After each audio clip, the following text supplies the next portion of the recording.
네, 진짜 미남은 아닌데 진짜 미남으로 인정해 주셔서 진심으로 감사를 드립니다.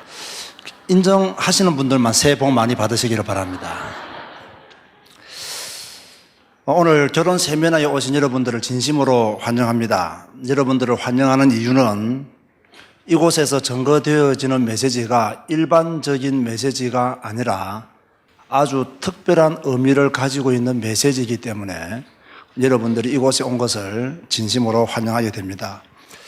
사람은요, 가정에서 태어나 가정에서 죽습니다. 그래서 가정을 보금자리다, 그렇게 이야기를 합니다. 그런데 이 보금자리는 결혼을 통해서 이루어지게 됩니다.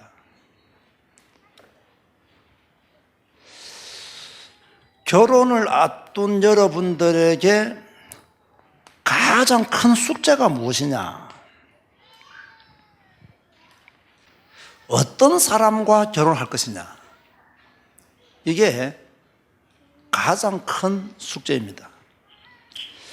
이 숙제를 잘하는 사람은요, 좀 평탄하게 인생을 살 것이고, 이 숙제를 대강하는 사람은 평생을 십자가를 지고 살아가야 될 일이 발생할 수도 있습니다. 그래서 결혼은 굉장히 중요한 것이지요.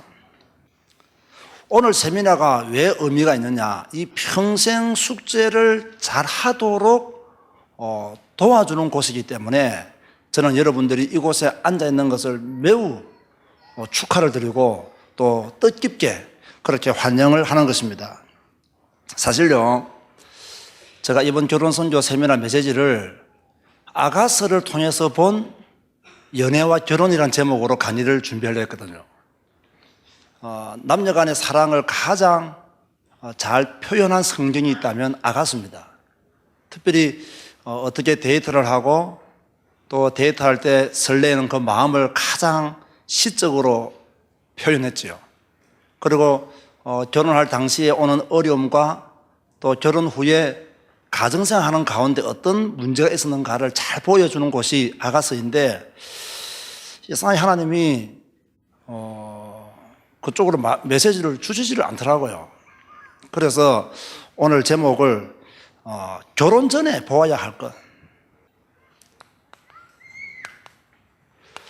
하나님이 아가서를 통해서 본 연애와 결혼이라는 제목으로 말씀을 주시지 않고 결혼 전에 보아야 할 것 5가지를 하나님이 제게 주신 것이 확실하다면 이 메시지가 이곳에 참여한 여러분들에게 얼마나 중요한 의미가 있는 메시지인가를 여러분 스스로가 판단하고 여러분 스스로가 이 메시지에 대한 자세들을 결정하시고 메시지를 들으셔야 됩니다.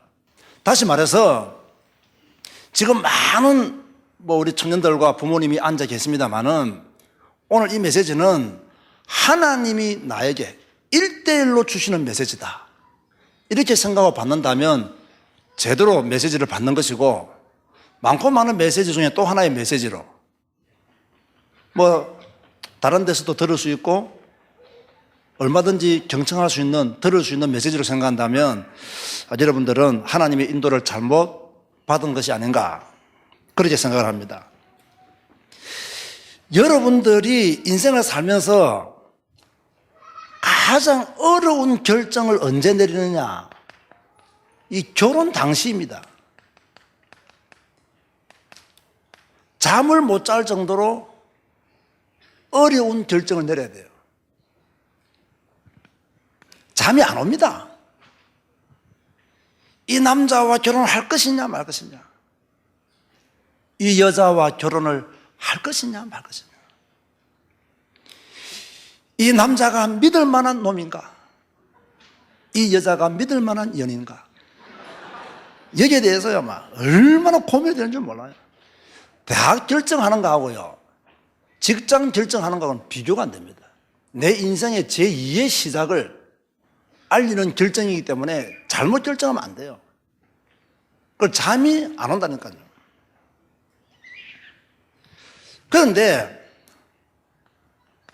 이런 결정을 하기 앞서서 여러분들이 배우자를 선택할 때에 가장 관심을 가지고 가장 신중하며 배우자를 결정하기 전에 가장 그 배우자에 대해서 잘 보아야 할 시기가 바로 뭐 할 때냐?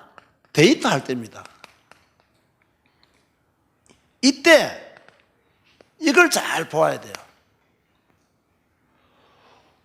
보아야 한다는 말은 보아야 하는데 잘 못 보고 있다는 겁니다. 보입니다. 그런데 안 보입니다. 분명히 보여주었습니다. 결혼 후에 못 봤답니다. 그래서 뭐 사기를 당했니 속았니라는 말이 분명히요, 유 목사님 말씀하신 영적 문제 보여주었어요. 체질 보여주었어요. 그런데 못 봤다 그래요. 그놈의 눈가리는 무슨 눈가리인지 모르겠지만 못 봤다 그래요. 의사가 환자를 잘못 진단하면 잘못된 처방을 내리잖아요. 여러분들이 데이트할 때 잘못 봐버리면 잘못된 결정을 내리게 돼요. 그래서 데이트할 때 잘 봐야 된다니까요. 눈 크게 떠봐야 돼요. 그래서 결혼하기 전에는 두 눈을 크게 뜨고 보고 결혼한 후에는 한쪽 눈을 감아야 됩니다. 그런데 대부분 보면요, 결혼 전에는 이 한쪽 눈이 풀려서 배우자를 바라보게 되고 결혼 후에 두 눈을 뜨니 단점밖에 안 보이는 거예요. 영적인 문제밖에 안 보이는 거예요. 그리고 참 안타까운 것은요, 요즘 우리 젊은 청년들을 보면 결혼 전에 무엇을 제일 많이 보고 잘 보느냐? 뭐겠어요? 외모. 여기에 완전 병이 걸리죠, 지금 보니까. 여기에만 집착하는 정도가 완전히 병이에요, 병, 이거는. 외모가 전부가 아니에요. 막 키 큰 사람을 원한다 그래요. 다락방에서는 키 큰 것도 죄라고 내가 말했잖아요. 이 엄청난 창세기 3장보다 더 무서운 죄를 왜 여러분들이 바라보고 그렇게 외모에 지우치냐 말이에요. 너무 얼굴 뭐 잘생겼다, 이쁘다, 이거요 잘못하면 결혼하면 평생 십자가 됩니다. 이거요. 이런 것이 너무 묶여져 지금요. 따라잡시다. 정신 차리자. 이 정신 차려야 돼요. 이건 내적인 것을 볼 줄 알아야 되고요, 안 보이는 것을 볼 줄 알아야 돼요. 그런데 보이는 것만 따라가요. 그게 어리석은 거예요. 보이는 것이 전부인 줄 알아요. 그게 어리석은 거라니까요.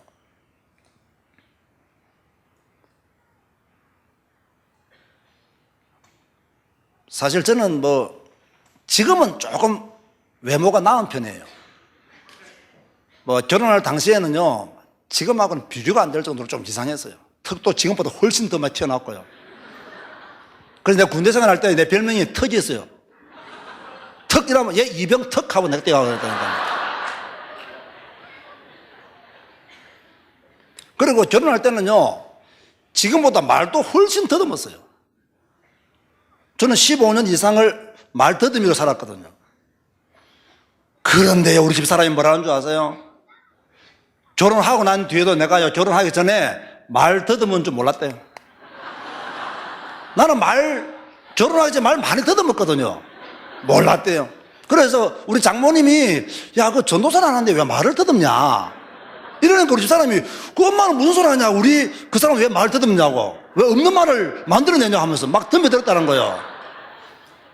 결혼 후에 내가요, 뭐 이렇게 짜장면 시키면 전화를 안 걸어요. 저는 이 말을 더듬기 때문에 뭐 이렇게 말하는 거 싫어해요.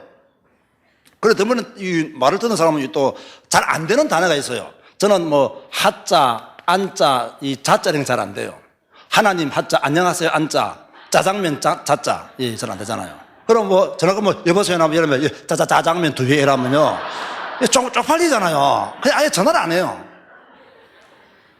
분명히 제가 결혼 전에 말을 더듬었거든요. 몰랐던 거예요. 그래서 결혼 후에 딱 보니까 말 더듬는 게 보이는 거예요. 그걸 가르쳐서 때는 늘서리 되는 거예요. 이미 결혼했었는데 뭐. 그 결혼 전에 잘 봐야 된다니까요. 잘 봐야 돼요. 결혼 후에 안 당하려고 하면 잘 봐야 돼요. 근데 이게 안 보인다니까요. 보여주었다니까요. 그런데 안 보인다니까요. 그래서 결혼 후에 어려움을 겪게 되는 거죠. 그러면 결혼 전에 보아야 될 것 5가지 중에서 처음으로 무엇을 제대로 보아야 되느냐? 그 사람이 가진 복음의 색깔을 잘 봐야 돼요. 왜 복음의 색깔이라는 말을 붙였느냐? 사람은요, 영적인 존재잖아요. 이렇게 오늘 교재 다 받았죠? 아마 등록할 때 교재 다 준 걸로 알고 있습니다. 회비를 내셨기 때문에 제가 종이 한 장이라도 드리자 싶어서 제가요, 교재를 만든 겁니다. 사람은 영적인 존재예요. 그런데요, 이 영이 통하지 않으면요, 이 영적인 것이 소통되지 않으면요, 이것만큼 답답한 게 없어요. 이것만큼 힘든 게 없어요. 한 사람은 예수 그리스도의 복음을 말하는데 한 사람은 석가를 이야기하고 있어요. 답답합니다, 이거. 한 사람은 전도를 이야기하고 있는데 한 사람은 주일날 놀러 갈 일만 지금 대화의 주제로 삼고 있단 말이에요. 얼마나 답답해요. 한 사람은 영적으로 통하기를 원하는데 한 사람은 또 육신적으로만 통하기를 원해요. 그럼 답답하다니까요. 그래서 복음이 통하는 사람을 만난다. 굉장히 중요한 것입니다. 영적으로 통한다는 말은 복음이 통한다는 말이에요. 다시 말해서 메시지가 통한다는 말이에요. 복음이 통한다는 말은 마음이 통한다는 말이에요. 복음이 통한다는 말은 그 사람과 나의 삶이 통한다는 말이에요. 이게 통해져야 된다니까요. 왜 복음의 색깔을 하느냐? 남편은 복음적인 신앙의 색깔을 가지고 있는데 아내가 신비주의적인 신앙의 색깔을 가지고 있으면요, 이것도 답답한 일입니다. 아내는 복음적인데 남편은 너무 율법적이다. 이것도 답답한 거예요. 그래서 이 복음이 통해야 돼요. 메시지가 통해야 돼요. 마음이 통해야 돼요. 이런 것들이 잘 통하면요, 그 결혼은요, 하나님의 축복을 받을 수밖에 없어요. 저는 아무리 생각해봐도 오늘 이제 뭐 37호까지 우리 결혼 선교구에서 중매를 해가지고 지금 결혼했잖아요. 저 사람들은요, 인생 땡 잡은 겁니다, 저거. 아무도 반응을 안 내보이네. 뭐 해봐야 알지. 적어도요, 같은 우리 다락방 안에서, 같은 우리 교단 안에서 결혼했다. 영세전에 창세전에 하나님의 축복을, 그 축복을 누리고 있는 사람이에요. 이거는 아무나 받아준 축복이 아닙니다. 복음이 통하잖아요. 메시지가 통하잖아요. 마음이 통하잖아요. 훈련을 함께 받잖아요. 이게 보통 축복이 아니라니까요. 이런 축복을 받는 결혼 선교 세미나가 되시기를 주님의 이름으로 권면드립니다. 이런 축복을 딱 받아야 돼요. 쓸데없이 외모 보지 말고. 왜 신앙의 색깔이 중요하냐? 저는요, 그 다락방 하기 전에 어느 교단 출신이냐면 통합적 교단 출신이에요. 요 옆에 있는 그 장로의 신학대학원을 졸업해서 목사 안수를 받았어요. 우리 집 사람은 어느 쪽 교단의 출신이냐? 합동측 출신 여자예요. 나는 통합적 출신 남자고요. 레위 남자, 레위 여자가 아니라 한 사람은 통합적 출신 남자, 한 사람은 합동적 출신 여자예요. 둘이가 딱 만났는데요, 통합적은 좀 합동적보다는 좀 진보주의예요. 그리고 합동은 조금 보수예요. 좀 답답해요. 우리가 결혼할 당시만 해도 합동측에서는 주일날 과자도 안 사 먹어요. 덥다고 해서 아이들 아이스크림도 안 사줘요. 주일이기 때문에 돈 쓰면 안 돼요. 헌금 외에는 호주머니에 돈을 지출되면 안 돼요. 얼마나 답답합니까? 우리 통합청은 마음대로 사 먹었거든요. 이거 하나가요, 얼마나 차이 나는지 몰라요. 우리 애들이요, 다른 애들이 더운 날 아이스크림 먹는 거 보면 애들 먹고 싶잖아요. 그러면 엄마한테 사달라면 안 사줘요. 왜 안 사줍니까? 주일이라고. 그럼 내가 데려가서 사줘요. 왜? 나는 율법에서 해방된 자니까. 율법에서 묶인 자와 율법에서 해방된 자는요, 이만큼 생각이 다르고 이 결정이 달라요. 이것 때문에 얼마나 어려운지 몰라요. 하루는요, 이 세탁소에 양복을 맡겨놓고는 이 양복을 안 찾아온 거예요. 그 당시에는 뭐 개척할 당시였고 지금보다는 훨씬 가난할 때이기 때문에 양복이 뭐 여러 버리고 그럴 때가 아니었어요. 그런데 나는 언제나 주일날은 새 양복을 입기를 원하거든요. 깨끗하게 들어야 되는 양복을. 그런데 그거 좀 찾아올 때는요, 안 찾아오는 거예요. 왜? 돈을 줘야 되기 때문에. 답답하대요. 내가 뛰어가서 내가 찾아봤죠. 이거 하나가요, 굉장히 중요하다니까요. 그 여러분들이 다락방 안에서 같은 복음을 가진 남녀가 만나서 결혼했다. 어마어마한 축복입니다. 돈 10만 원 가입비가 지금 중요한 게 아닙니다, 지금요. 10만 원에 떨어가지고 어떻게 평생 축복을 받겠어요? 한번 생각을 해보세요. 그리고 저는 누차 말하지만은 저는 연애 결혼보다는 중매 결혼이 훨씬 낫다고 보거든요, 저는요. 연애 결혼은 조금 위험한 구석이 많아요. 그 중매는요, 안전한 구석이 많아요. 또 연애는 꼭 이상한 데서 만나가지고 데이트를 시작해요. 그러니까 믿을 수가 없어요. 그 중매는 안전장치를 다 거치고 하기 때문에 괜찮아요. 그 저는 가능한 우리 아들 나는 둘 다 중매 결혼 시키려고 하거든요. 왜냐하면 저도 중매 결혼했어요. 중매에서 8개월 동안 교제하다가 결혼했거든요. 그 중매 결혼이 좋아요.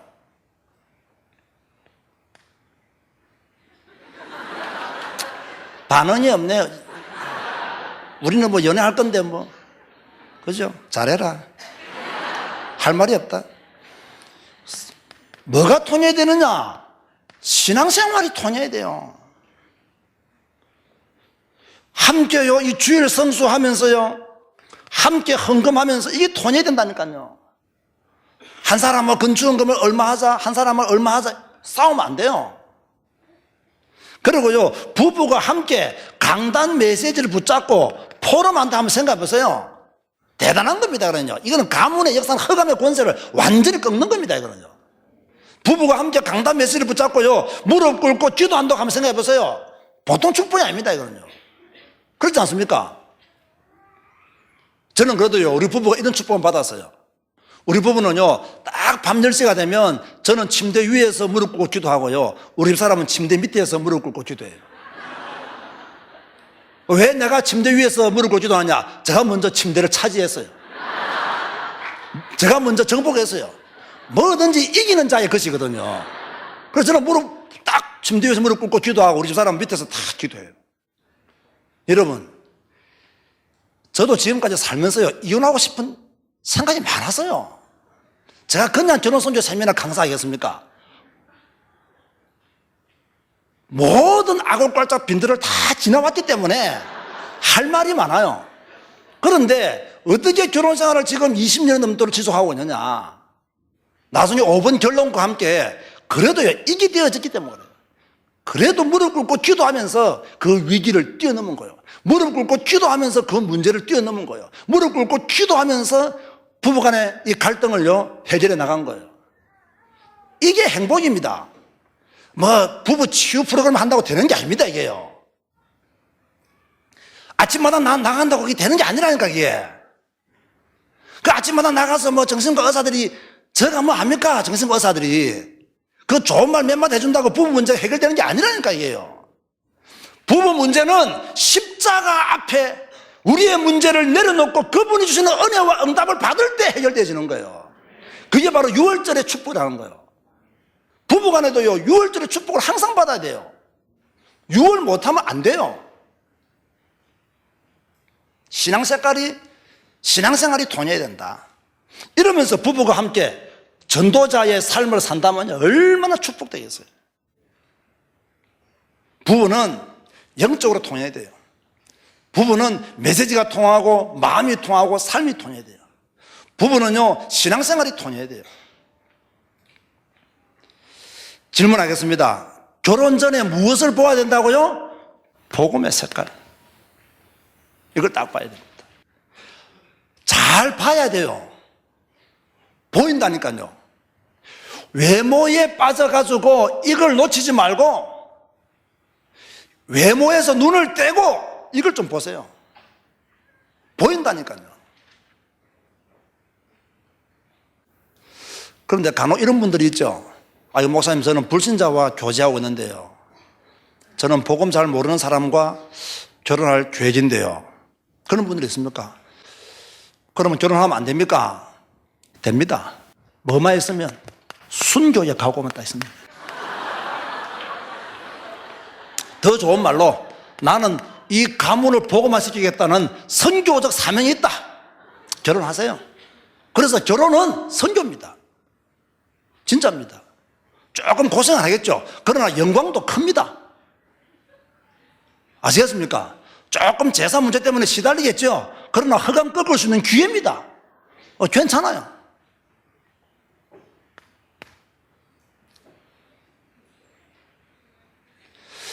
그 사람의 성격도 좀 보아야 돼요. 성격이란 무엇입니까? 제가 사전을 찾아보니까 그 개인이 가지고 있는 특유한 성질이나 성품, 품성, 이게 성격이래요. 그 사람이 가지고 있는, 그 개인이 가지고 있는 특유한 기질이 있어요.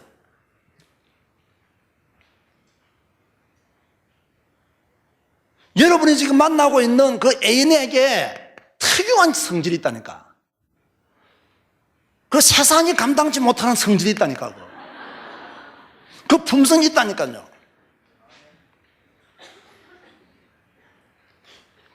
이걸 알고 교제해야 돼요. 보통 여자들이요, 나쁜 남자를 좋아한대요. 아직까지 맛을 덜 본 거지, 이게. 특유한 그 개인이 가지고 있는 기질, 성격, 품성이 있습니다. 그걸 잘 알고 결혼해야 됩니다. 보세요.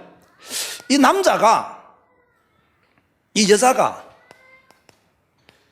책임감이 있는 사람이냐 없는 사람이냐, 이게 결혼 전에 데이트할 때 보이겠어요 안 보이겠어요? 대답 좀 해봐라. 이게 보이겠나 안 보이겠나 이게. 그런데 이걸 너무 가볍게 여긴다는 거예요. 이 가볍게 여겨난 뒤에 결혼하면 이게 막 엄청난 저주와 재앙으로 나가게 덤벼듭니다 그냥. 결혼 전에 이런 게 보인다니까. 책임감이 강한 남자냐, 책임감이 별로 없는 남자냐. 결혼 전에 이 사람의 성격이 조금 부정적인 성격이냐, 좀 긍정적인 마인드를 가지고 있는 사람이냐, 좀 과거 지향적인 사람이냐, 미래 지향적인 사람이냐, 보이겠어요 안 보이겠어요? 보인다니까요. 이걸 보고 결혼해야 된단 말이에요. 모르고 결혼해서 당하기보다는 알고 결혼해서요 대책을 세워야 돼요. 안 보이는 게 아니에요. 보인다니까요. 못 봐요. 그래서 당해요. 그래서 하나님은 여러분에게 알고 결혼하라고 결혼선교 세미나 때 지금 결혼 전에 보아야 할 것 5가지를 유 목사님은 복음적으로 설명했지만 저는 아주 인간적인 측면에서. 왜? 상담을 하다 보니까 안타까워 얘기해요. 목사님, 나는 내 남편이 그런 사람인 줄 몰랐습니다. 100명 여성분과 상담하면 100명 다 그 말 합니다. 내 남자가 그런 남자인 줄 몰랐습니다. 내 남편이 그런 성격의 소유자인 줄 몰랐습니다. 왜? 결혼 전에 못 봤어요. 엉뚱한 걸 봤어요. 외모를 봤거나 뭐 돈을 봤거나 뭔가 잘못 본 거예요 지금. 여러분이 외모를 중요하게 생각하지만 결혼 후에 외모 때문에 십자가 지는 일은 없습니다. 아시겠습니까? 외모 때문에 여러분이 저주와 재앙 가운데 들어서는 일은 절대 없다니까요. 그런데 왜 이렇게 이걸 집착하냐 말이에요. 이게 변이란 말이에요. 어떤 자매가 그러더라고요. 목사님 평생 보고 살 건데 근데 이거라도 좋아야 안 되겠습니까? 그러니까 이상한 거예요 이게.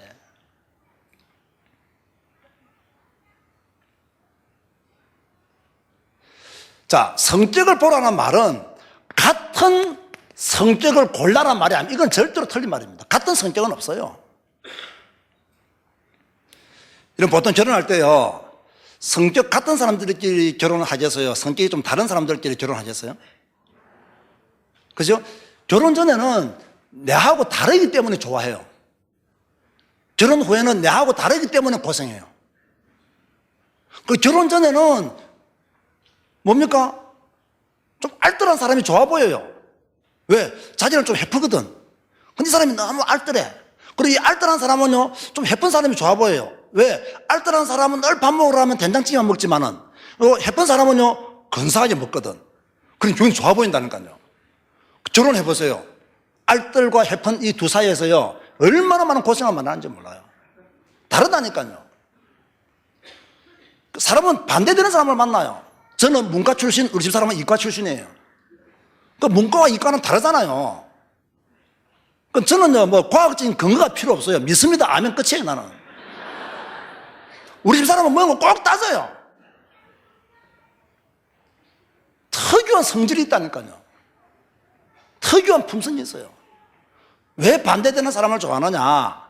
보통 저같이 키 큰 사람은 어떤 여자를 좋아하겠어요? 키 좀 작은 여자를 좋아합니다. 나도 멀때까지 키 큰데 여자마저도 멀때까지 키 크면요, 징그러워요. 그러나 우리 집사람을 이렇게 안으면 사람이 없어요. 그 밑으로 턱 걸쳐야 턱 걸친다니까요. 이제 안으면 사람이 없다니까요. 그 사람은 좀 반대, 좀 나하고 좀 달라야 좋아합니다. 그리고 좀 뚱뚱한 사람들은요, 좀 날씬한 사람 좋아하고요, 날씬한 사람은 좀 뚱뚱한 사람 좋아합니다. 좀 까칠한 사람은요, 좀 넉넉한 사람을 좋아합니다. 그런데 이게 결혼하고 나면 이게 서로에게 어려움을 주게 되는 배경이, 이걸 알고 결혼해야 된다고 말해요. 제가 왜 성격을 보아야 된다고 말하냐면, 내가 이 남자와 이 여자와 결혼했을 때 내가 이 사람의 성격을 감당할 수 있는가 없는가를 빨리 진단해야 돼요. 감당할 수 있으면 괜찮다 이 말이에요. 감당할 수 없으면 어렵다 이 말이에요. 이게요, 키입니다. 성격에서 키입니다. 내가 감당할 수 있는 성격이면 괜찮아요. 감당할 수 없는 성격일 때 결혼 후에 더 큰 문제가 생깁니다. 우리 여자들만 따라하시기 바랍니다. 미련한 여자가 되지 말자. 이걸 못 보면 미련한 여자가 되어버려요. 남자들은 따라하시기 바랍니다. 어리석은 남자가 되지 말자. 또 확실히 배수로 노는구만. 저는 이거요, 못 보면 이 어리석은 남자가 되어버리는 거예요. 잘 봐야 됩니다. 그런가 하면 여러분들이 결혼 전에 무엇을 생각해야 되느냐? 하나님께서 분명히 여러분들에게 감당이 두 번째고요. 세 번째가 무엇이냐면, 여러분들이 결혼 전에 이 남자에 대해서 그냥 생각만 하지 말고, 이 여자에 대해서 생각만 하지 말고, 이 사람의 장단점이 무엇인가? 이걸 완전히 파악해야 됩니다, 이게요. 아주 구체적으로. 그렇게 파악을 해야 돼요. 이 남자가 가지고 있는 장점이 무엇인가? 이 남자가 가지고 있는 단점이 무엇인가? 지금 아내가 될 내 여자의 장점은 무엇인가? 또 단점은 무엇인가? 이걸 조금 파악해 봐야 됩니다. 그래서 오늘 여러분 교재 뒷면에 제가 무엇을 첨부해 주었죠? 장단점 파악하기. 그죠? 장단점 정리하기. 이미 파악되기 때문에 정리를 해야 돼요. 그냥 막연하게 이런 점이 좋다, 이런 점이 안 좋다. 이게 아닙니다, 여러분. 좀 더 구체성 있게. 왜 그러냐? 내가 감당할 수 있는 남자냐, 여자냐를 알아야 되기 때문에 그래요. 이거 중요합니다, 이거. 장단점 파악하기. 여러분, 결혼은 믿습니다 하고 하는 게 아닙니다. 볼 것을 보고 해야 돼요. 어찌 되겠지? 그렇게 생각하고 결혼하면 큰일입니다. 여러분의 부모님들 보세요. 얼마나 고생하고 있는지. 여러분이 그 전인이잖아요. 왜냐하면 이런 것을 파악을 못했어요. 그냥 결혼한 거예요, 그냥. 어른이 되었으니까. 노처녀 말 듣기 싫어서, 노총각 말 듣기 싫어서 그냥 결혼한 거예요. 장단점을 모른다니까요. 이걸 제대로 알아야 그 사람을 도와줄 수 있어요.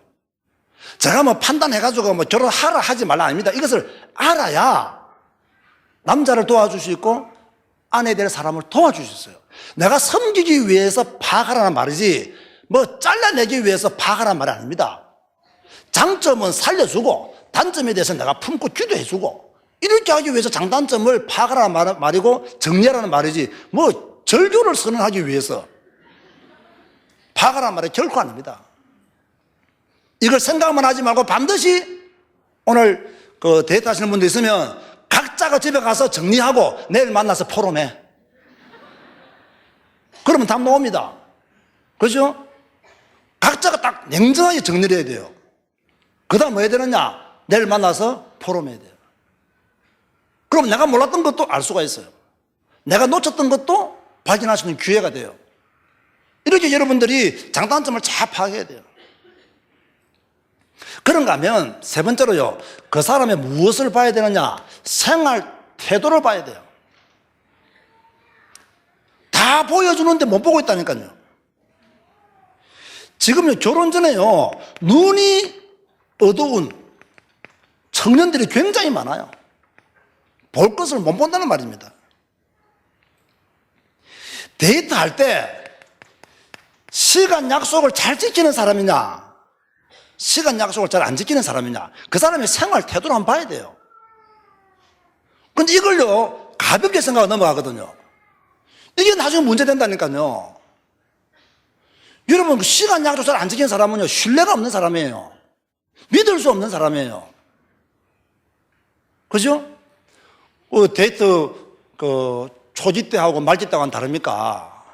그죠? 초지 때는 좀 늦게 와도 뭐라 합니까? 괜찮다고. 그죠? 말지 때는 가버리고 없어요, 이미. 시간 약속을 잘 지키는 사람이냐? 이런 생활 태도로 봐야 된다니까요. 그런가 하면 이 사람이 좀 무책임한 말을 함부로 하는 사람이냐, 자기가 한 말을 책임지는 사람이냐, 이런 것도 잘 봐야 됩니다. 보면 보인다니까요. 이런 걸 가볍게 여기기 때문에 나중에 문제가 온단 말이에요.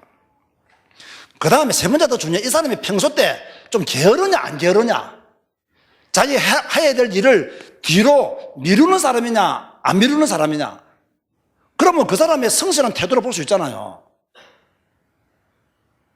저는 그렇게 생각합니다. 절대적으로 여러분들요, 하나님의 주권 하에서 하나님이 짝져준 것 제가 제외하고 제가 딱 두 가지 부탁할게요.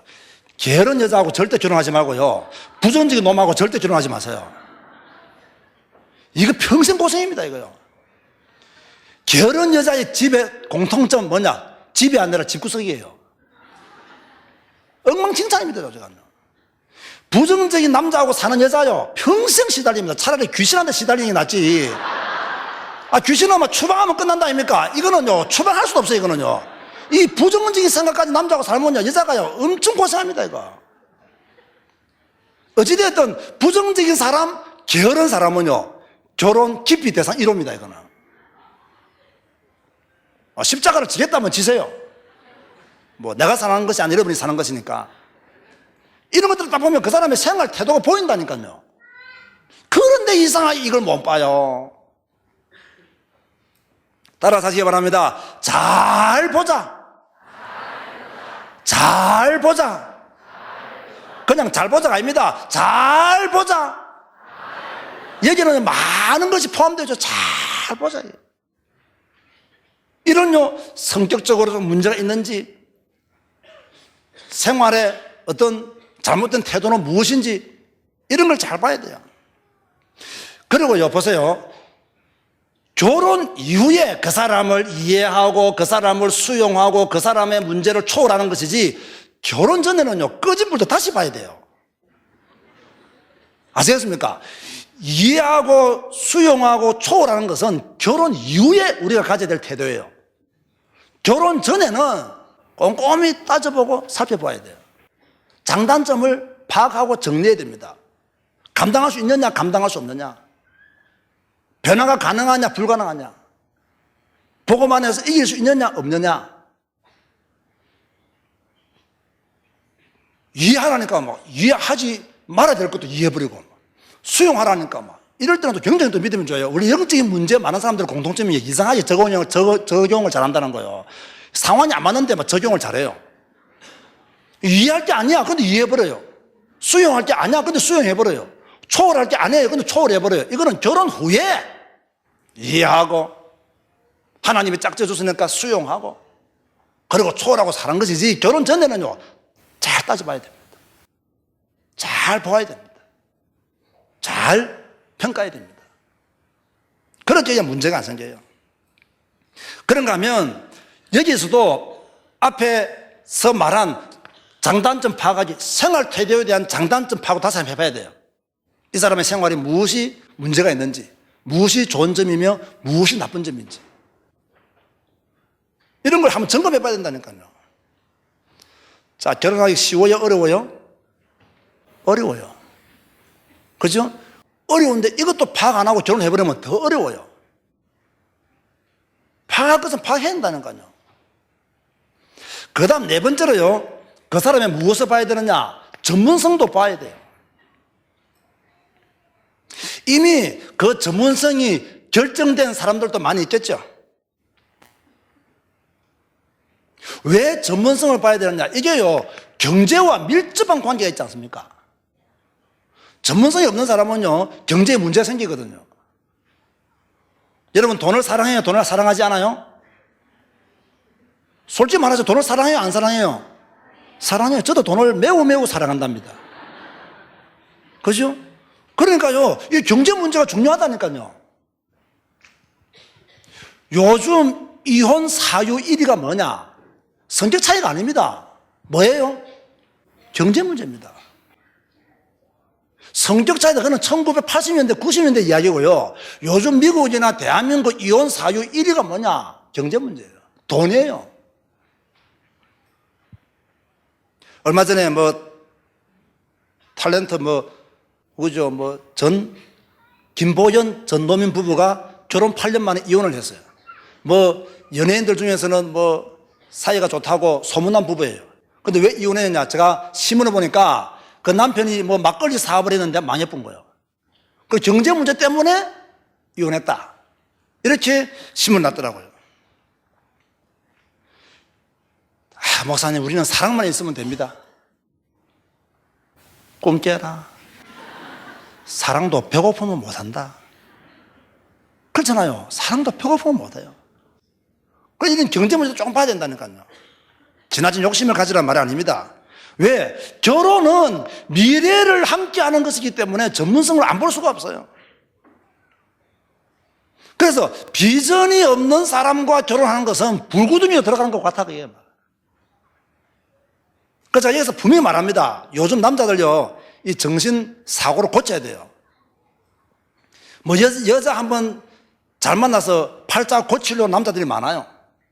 그래서 요즘 여성들 중에서 결혼 1위가 뭐라 합니까?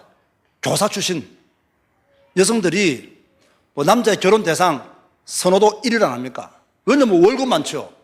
여름 방학이 있죠. 겨울 방학이 있죠. 사회적 신분 괜찮죠. 그 전부 다 거지 근성 가지고 있는 청년들이에요.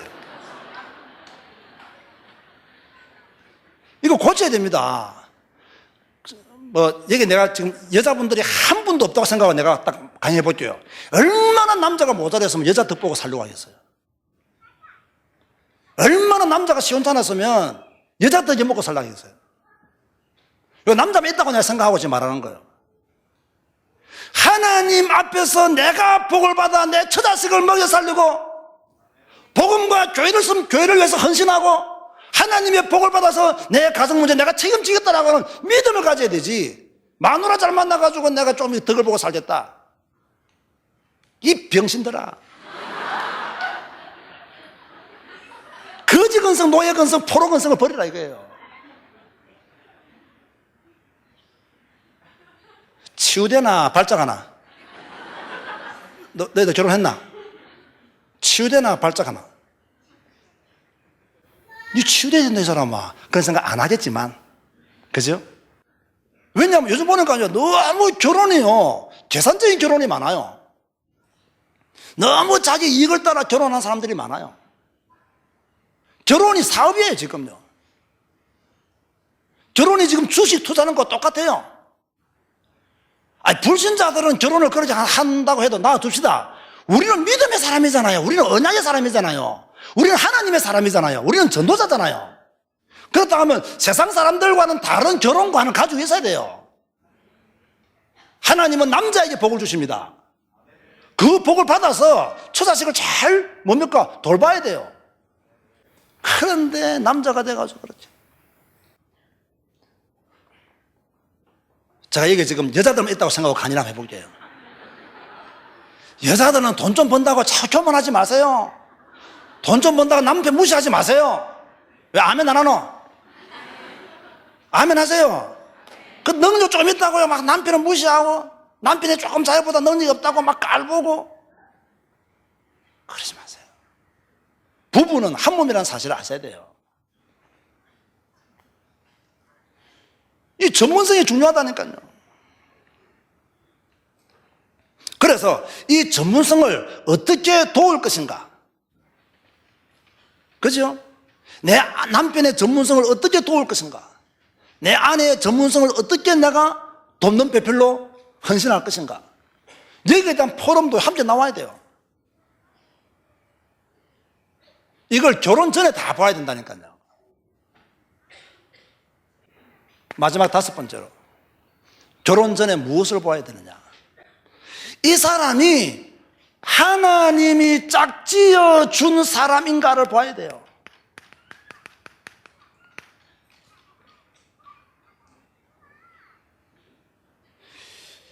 이 앞에 거 4가지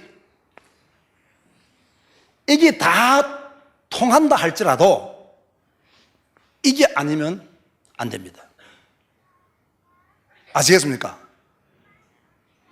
요 앞에 것이 다 좋다고 할지라도 이게 아니면 안 됩니다. 이게 아까 유 목사님이 말씀하셨던 레위 남자, 레위 여자의 핵심입니다. 이 부분이 분명해야 돼요. 왜 제가 이 제일 중요한 것을 5번째에 놓았느냐? 여러분들은 분명히 이 앞에 과정을 거쳐오면서 이것을 결정할 것이기 때문에 제일 뒤에다 놓은 거예요. 분명히 그렇습니다. 하나님이 짝지어준 사람인가 아닌가? 앞에 것이 다 좋아도 하나님이 짝지어준 사람이 아니면 결혼 못하는 거예요. 그래서 여러분들은 반드시요 이걸 기억하셔야 됩니다.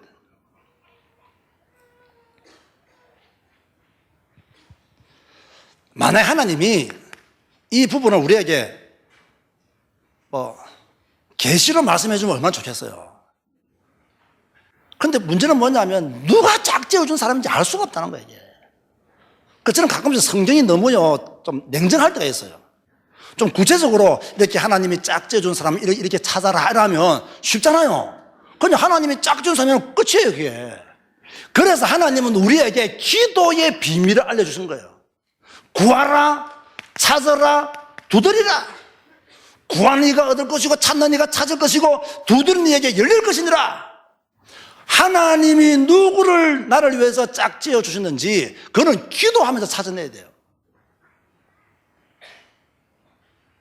만약에 하나님이 여러분에게 막 음성으로 들려준다면 얼마나 좋겠어요. 누구 야야야야 서울시 송파구 장전동에 있는 누구 애를 하나님이 내가 너에게 짝지어준 남자니라 이러면 가서 만나면 돼요. 근데 하나님은 그렇게 응답 안 하시거든요. 하나님은 그렇게 역사 안 하거든요. 그래서요 기도의 비밀을 가지라는 거예요. 기도하다가 분명한 응답과 확신 속에서 하나님이 짝지어준 사람이라는 응답 받아야 돼요. 하나님이 짝지어준 사람이라는 확신이 와야 됩니다. 그러는 가운데 뭡니까? 결혼하는 거예요. 더 중요한 것은 뭐냐? 3번째입니다. 하나님이 짝지어준 사람이라는 증거로 누구의 허락을 받아야 되느냐? 부모의 허락을 받아야 돼요. 저는 이거 중요하다고 봅니다. 이삭의 배필을 누가 결정했습니까? 아브라함이 결정했습니다. 이삭은 자기 권한이 없었어요. 아브라함이 종을 시켜서 며느리가 될 사람을 찾아오라는 거예요. 그래서 하나님이 짝지어준 사람이라면 부모의 허락을 받아야 돼요. 나는 부모의 허락받지 않고 결혼하였습니다. 그거 어디서 나온 사상입니까, 그거요? 그거 잘못된 거예요. 하나님이 짝 준 사람이라면 부모의 허락을 받아야 돼요. 억지로 받든 잘 받든 받아야 돼요. 나는 억지로 받은 사람이에요. 솔직히 말해서요. 우리 장모님이 세상 말로 대가 굉장히 세신 분이에요. 그러니까 이 3남 1녀 중에 1녀가 우리 집 사람이거든요. 1녀. 그게 외동딸이라고 봐야 되죠, 사실은요. 그러니까 이름도 내가 전에 말했잖아요. 이름도 얼마나 좋은지 굉장히 좋죠. 장선녀. 이러니까. 완전 내가 볼 때는 허감에 묶인 이름이죠. 사실 이게 선녀 보살이 대한민국에 몇 군데 있는 줄 아닙니까? 엄청 많은 선녀 보살. 내가 옛날에 무당사회 했잖아요. 엄청 많아요. 그래서 내가 이름 바꿔라, 이거. 장주언으로, 주님의 언어로 살아라. 그래가지고 지금요, 허감의 권세에서 해방됐잖아, 지금요. 그 내가 아브라함이에요. 내가 다 이름도 바꿔주고요. 그 남편 잘 맞는 거예요. 그런데 아직까지 범사에 감사할 줄 몰라요.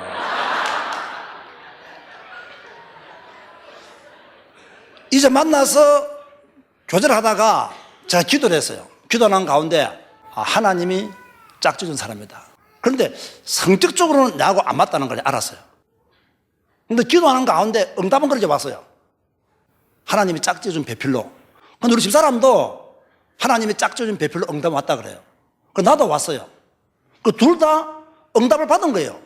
기도하는 가운데 하나님이 짝짓은 사람이다. 성격은 나하고 맞아요, 안 맞아요? 안 맞아요. 안 맞으면 뭐 지고 살면 돼요? 십자가 지고 살면 돼요. 그 앞에 것보다 더 중요한 게 뭐라고요? 이거라니까, 이거. 그래서 결혼을 했어요. 하는데 결혼할 때 잡으려면 이제 양가 부모님들이 만나지 않습니까? 양가 부모님 만나는데요, 우리 장모님이 대가세거든요. 그러니까요, 우리 집 사람은 제가 말 더듬는 줄 알았대서요, 몰랐대서요?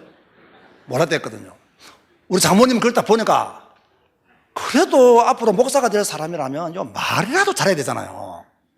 이 목사가 될 사람인데 이 말을 뜯으니까 앞이 캄캄한 거야. 지금 말을 잘해도 지금 줄까 말까 하는 판에 이 말을 막 더듬어가면서 때로는 막 탁자를 치가면서 말하니까 이 장모님 볼 때는 기가 찬 거예요. 또 이 장모님 볼 때는요, 자기 아들들은 다 공부를 좀 잘했어요. 학교 다닐 때요. 저는 공부를 별로 못했거든요. 뒤에서 7번째 했거든요. 그래서 사실 잘한 공부가 아니에요. 그러다 보니까 좀 이렇게요, 자기 딸이 좋다니까 억지로 나온 거예요. 근데 우리 어머니도 마찬가지예요. 우리 어머니도 며느리 보니까 막 키가 요만하거든. 우리 집은 딸이 키가 183, 185거든요. 우리 형제들이. 우리 여동생도 177인가 그래요. 그런데 좀 요만하니까요, 우리 집에 저렇게 키 작은 여자가 돌아와가지고 후대가 걱정된다는 거예요. 별로 원래 어머니들은 원래 마음에 별로 안 들어 해요. 그래서 저는 딱 만났어요. 딱 만났는데 우리 장모님이 먼저 태클을 걸은 거예요. 무슨 태클을 걸었느냐. 큰아들이 결혼한 지 6개월밖에 안 되기 때문에 지금 당장은 결혼할 수 없을 것 같다 이런 거예요. 우리 어머니가 화가 난 거예요. 결혼 날짜 잡기 위해서 만났는데 지금 당장은 결혼할 수 없을 것 같다는 화가 난 거예요. 그러면 무효를 하자고. 두 분이 그렇게 선생님 날짜 잡기 위해서 모였는데 무효로 가는 게 무효. 이거 선거도 아니고 말입니다. 투표도 아닌데 무효 쪽으로 가는 거예요. 내가 가만히 딱 들어보니까 이게 좀 곤란한 거예요, 이게. 그래서 내가요, 그때나 지금이나 저는 완전히 왼쪽에 수첩을 이렇게 두거든요. 메모도 하고 일정도 잡고 딱 꺼냈어요, 내가요. 딱 꺼내가지고 이번 4월 25일 날 결혼할 테니까 두 분이 알아서 준비하세요. 이라고 그 사람 보고 가자. 박수로 확실히 치세요, 칠라면. 그때가 언제였냐? 4월 16일. 4월 25일 날 결혼한다는 거 두 분이 알아서 하세요. 그래, 이런 날 가자. 딸이 우리 집사람이요. 벌떡 나더라니까. 순간적으로요. 그 손잡고 딱 놓으려는데 우리 외숙모 권사님 따라갔어요. 그리고 우리 어머니도 교회 권사, 우리 장모님도 교회 권사, 우리 장인어른 교회 장로. 그 다 이렇게 모였는데도요, 이게요, 안 되는 거예요. 우리 이제 외숙모 권사님이 이 두 사람이 결혼하려고 하는데 부모들이 반대하면 되겠느냐. 그러니까 허락을 해서 빨리 결혼식을 진행하면 좋겠다. 이게 이제 중간 역할이에요. 그래서 중매가 중요하고 중간 다리 역할을 누가 해주냐가 중요하다니까요. 아시겠습니까? 이 본인들끼리는 해결 못해요, 이걸요. 누군가가 끼어 있어야 돼요. 우리 힘으로는 우리 죄 문제 해결 못해요. 그리스도가 끼어 있어야 돼요. 계셔야 된다니까요. 그리고 우리 모든 문제 해결했잖아요. 좀 이상한 적용인가? 뭐 아니에요. 뭐 다 보고면 다 통하니까. 그래가지고 진짜 4월 25일 날 결혼했어요.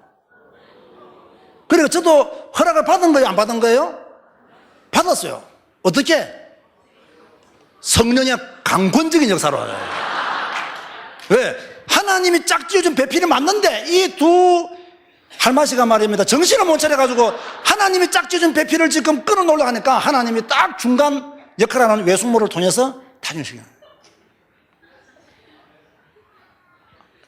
부모의 허락 받아야 돼요? 안 받아야 돼요? 나는 부모 허락 필요 없습니다. 하나님이 짝지어준 건 나는 믿습니다 하고 밀어붙이면 된다 안 된다? 안 돼요. 부모로 설득시키고. 그죠?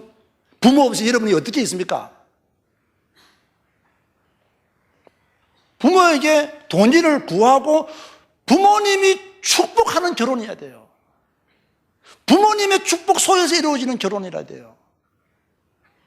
그런 결혼을 하도록 해라.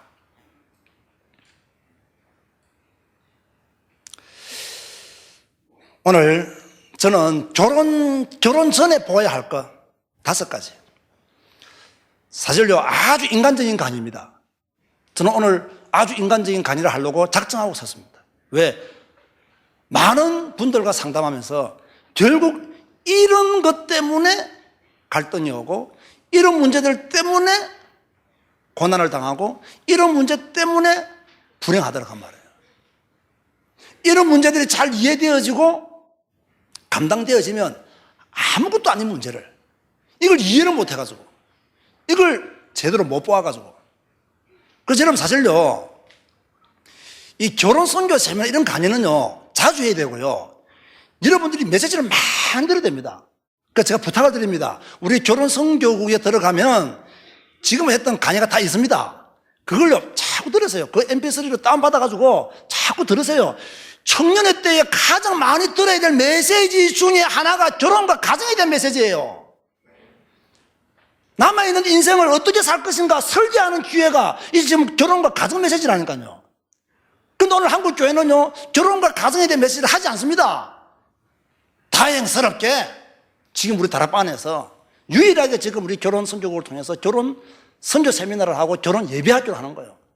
결혼 예배학교를 통해서 결혼이 뭐냐 이런 것들을 다 강의합니다. 어떻게 태교를 해야 되느냐, 남자가 되는 준비가 뭐냐, 아내가 될 준비가 뭐냐, 전부 다 강의합니다. 그 여러분이 잘 들어야 돼요. 이번에 아까 광고 보니까 5월 뭐 석가 온날, 그죠? 석가 온날이지 뭐 탄신일 난 그런 말 듣기 싫어요. 하기도 싫을 거예요. 5월 27일, 28일 주일이에요.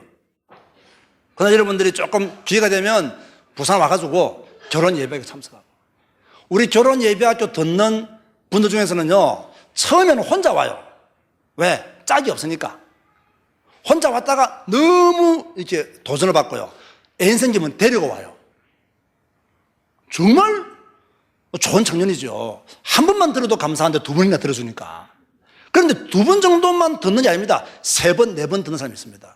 들을 때마다 깨달아지는 게 다르고 들을 때마다 다르게 와닿고 들을 때마다 새롭게 가진다니까. 그래서요 우리 결혼 예배학교 강의를 듣고 또 결혼 선교 세미나를 통해서 또 이렇게 중매를 통해서 만난 이 커플들이요 잘 삽니다. 그래서 제가 결혼 예배학교에 대해서 내가 전혀 내기로요 한 발 빠른 렘넌트 운동이다 그랬어요. 결혼 예배학교는 뭐라고요? 한 발 빠른 렘넌트 운동이에요. 이미요 이거 안 되고 하나님이 짝져준 사람이 아닌데 결혼했다. 렘넌트 운동 못해요. 희망사항이지. 하나님이 짝져준 사람과 결혼하지 못했는데 무슨 렘넌트 운동합니까? 못한다니까요. 결혼 중요합니다. 어떤 결혼을 할 것이냐? 중요합니다. 누구를 만날 것이냐? 중요합니다. 하나님의 계획이 있는 결혼이냐? 하나님의 계획이 없는 결혼이냐? 중요합니다. 사단이 역사한 결혼이냐? 하나님이 축복한 결혼이냐? 중요합니다. 대강 생각하지 마세요. 제발 부탁합니다. 쉽게 생각하지 마세요. 제발 부탁합니다. 여러분의 인생에 달린 문제입니다. 여러분의 미래가 달려있는 문제입니다. 더 나아가서 우리의 렘넌트가 달려있는 문제입니다. 그렇다면 여러분들이 어떻게 준비해야 되겠냐 말이에요. 오늘 제가 강의하면서 참 저의 가슴하고 여러분의 가슴은 많이 다르다는 걸 알게 됩니다. 저는 많은 문제 있는 분들, 또 가정 문제, 개인의 문제를 가지고 있는 분들 상담하다 보니까요, 정말 이게 중요하다. 여러분이 볼 때는 이게 막 간단한 것이라 보죠. 정말 중요해요. 이런 문제만 뛰어넘어도요, 부부 문제 8, 90%는 해결됩니다. 이게 안 되기 때문에 여러분이 데이트하다가 이 남자 저 여자로 바꾸는 이유가 이런 것 때문에 바꿔요. 완벽한 남자 없습니다. 완벽한 여자 없습니다. 제가 전에 한번 강의했습니다. 49%만 마음에 들면 결혼하라. 51%는 믿음 안에서 채우면서 하나님이 짝져준 사람이만 만난다면 51%는 채울 수 있다. 눈높이를 조금 낮추시기 바라고, 외모 보지 마시기 바라고, 언약적 관점에서 남자를 보는 영안이, 여자를 보는 눈이 열리는 여러분 되시기를 주님의 이름으로 권면드립니다. 기도하시겠습니다. 주님 감사합니다. 오늘 결혼 선교 세미나를 저희들에게 허락하시고 하나님이 주시는 메시지의 귀를 열게 하여 주시니 진실로 감사를 드립니다. 결혼, 하나님의 계획이 있는 결혼을 하게 하여 주옵소서. 결혼, 하나님의 뜻이 이루어지는 결혼을 하게 하여 주옵소서. 우리의 결혼에 사단이 일절 틈타지 못하게 하여 주옵시고, 우리의 결혼에 흑암의 권세가 역사하지 아니하도록 하나님의 성령께서 우리의 마음과 생각을 지켜 주옵소서. 지금은 우리 구주 예수 그리스도의 은혜와 하나님의 사랑과 성령님의 교통하심이, 하나님이 짝지어준 사람을 만나기를 다짐하는 모든 청년들 머리 위에 지금부터 영원까지 항상 함께 있을지어다. 아멘.